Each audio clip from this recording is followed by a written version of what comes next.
ಕರ್ನಾಟಕ ರಾಜ್ಯ ಪದವಿ ಪೂರ್ವ ಕಾಲೇಜುಗಳ ಉಪನ್ಯಾಸಕರ ಸಂಘದ ರಾಜ್ಯ ಪದಾಧಿಕಾರಿಗಳ ಆಯ್ಕೆ ಚುನಾವಣೆಯಲ್ಲಿ ಮಂಗಳೂರು ಗೋರಿಗುಡ್ಡದ ಕಿಟೆಲ್ ಮೆಮೋರಿಯಲ್ ಪದವಿ ಪೂರ್ವ ಕಾಲೇಜಿನ ಉಪನ್ಯಾಸಕರಾದ ವಿಠಲ ಎ ಅವರು ಅಭೂತಪೂರ್ವ ಗೆಲುವನ್ನು ಸಾಧಿಸಿ ರಾಜ್ಯ ಸಂಘದ ಜಂಟಿ ಕಾರ್ಯದರ್ಶಿಯಾಗಿ ಆಯ್ಕೆಯಾಗಿದ್ದಾರೆ. ಈ ಹಿನ್ನೆಲೆಯಲ್ಲಿ ಅವರನ್ನ ಸಚಿವರಾದ ಯುಟಿ ಖಾದರ್ ಅವರು ಅಭಿನಂದಿಸಿ ಸನ್ಮಾನಿಸಿದರು.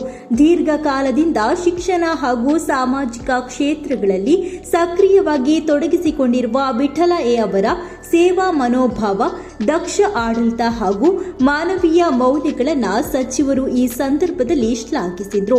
ವಿಠಲ ಎ ಅವರು ಹಲವು ವರ್ಷಗಳಿಂದ ಶೈಕ್ಷಣಿಕ ಹಾಗೂ ಸಾಮಾಜಿಕ ಸೇವಾ ಚಟುವಟಿಕೆಗಳಲ್ಲಿ ತೊಡಗಿಸಿಕೊಂಡಿದ್ದು, ಆರ್ಥಿಕವಾಗಿ ಹಿಂದುಳಿದ ಕುಟುಂಬಗಳ ಹಾಗೂ ಅನಾಥ ಮಕ್ಕಳ ಶಿಕ್ಷಣಕ್ಕಾಗಿ ನಿರಂತರವಾಗಿ ಶ್ರಮಿಸುತ್ತಿದ್ದಾರೆ. ಕಿಟೆಲ್ ಸಂಸ್ಥೆಯು ಮೂಲಕ ಅನೇಕ ವಿದ್ಯಾರ್ಥಿಗಳಿಗೆ ಉಚಿತ ಶಿಕ್ಷಣದ ಅವಕಾಶವನ್ನು ಕಲ್ಪಿಸಿ ಅವರ ಭವಿಷ್ಯ ರೂಪಿಸುವ ಮಹತ್ವದ ಕಾರ್ಯವನ್ನು ನಿರ್ವಹಿಸಿದ್ದಾರೆ.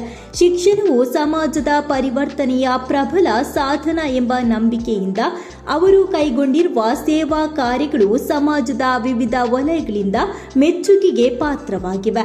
ಶಿಕ್ಷಣ ಕ್ಷೇತ್ರದ ಜೊತೆಗೆ ಸಾಮಾಜಿಕ ಕಳಕಳಿಯನ್ನ ಹೊಂದಿರುವ ಅವರು ರಾಜ್ಯದ ಜನಪ್ರತಿನಿಧಿಗಳು, ಶಿಕ್ಷಣ ತಜ್ಞರು ಹಾಗೂ ಸಮಾಜಮುಖಿ ಸಂಘಟನೆಗಳೊಂದಿಗೆ ಉತ್ತಮ ಬಾಂಧವ್ಯವನ್ನು ಬೆಳೆಸಿಕೊಂಡಿದ್ದಾರೆ.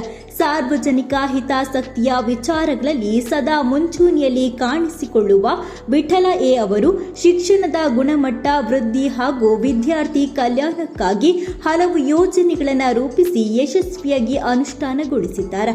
ಇದೀಗ ರಾಜ್ಯ ಮಟ್ಟದ ಮಹತ್ವದ ಜವಾಬ್ದಾರಿ ದೊರೆತಿರುವ ಹಿನ್ನೆಲೆಯಲ್ಲಿ ಉಪನ್ಯಾಸಕರ ಹಕ್ಕುಗಳ ರಕ್ಷಣೆ, ಶ್ರೇಯಾಭಿವೃದ್ಧಿ, ವೃತ್ತಿಪರ ಸಬಲೀಕರಣ ಹಾಗೂ ಶಿಕ್ಷಣ ಕ್ಷೇತ್ರದ ಸಮಗ್ರ ಅಭಿವೃದ್ಧಿಗೆ ಮತ್ತಷ್ಟು ಪರಿಣಾಮಕಾರಿಯಾಗಿ ಕಾರ್ಯನಿರ್ವಹಿಸಲಿದ್ದಾರೆ ಎಂಬ ವಿಶ್ವಾಸ ಸದಸ್ಯರಲ್ಲಿ ವ್ಯಕ್ತವಾಗಿದೆ.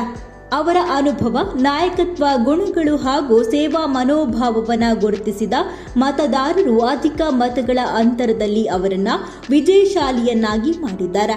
ಈ ಗೆಲುವು ಕೇವಲ ವ್ಯಕ್ತಿಯೊಬ್ಬರ ಸಾಧನೆಯಷ್ಟೇ ಅಲ್ಲ, ಶಿಕ್ಷಣ ಮತ್ತು ಸಮಾಜ ಸೇವೆಯ ಮೌಲ್ಯಗಳಿಗೆ ದೊರೆತ ಗೌರವದ ಪ್ರತೀಕವಾಗಿದೆ ಎಂದು ಅಭಿಪ್ರಾಯ ವ್ಯಕ್ತವಾಗಿದೆ.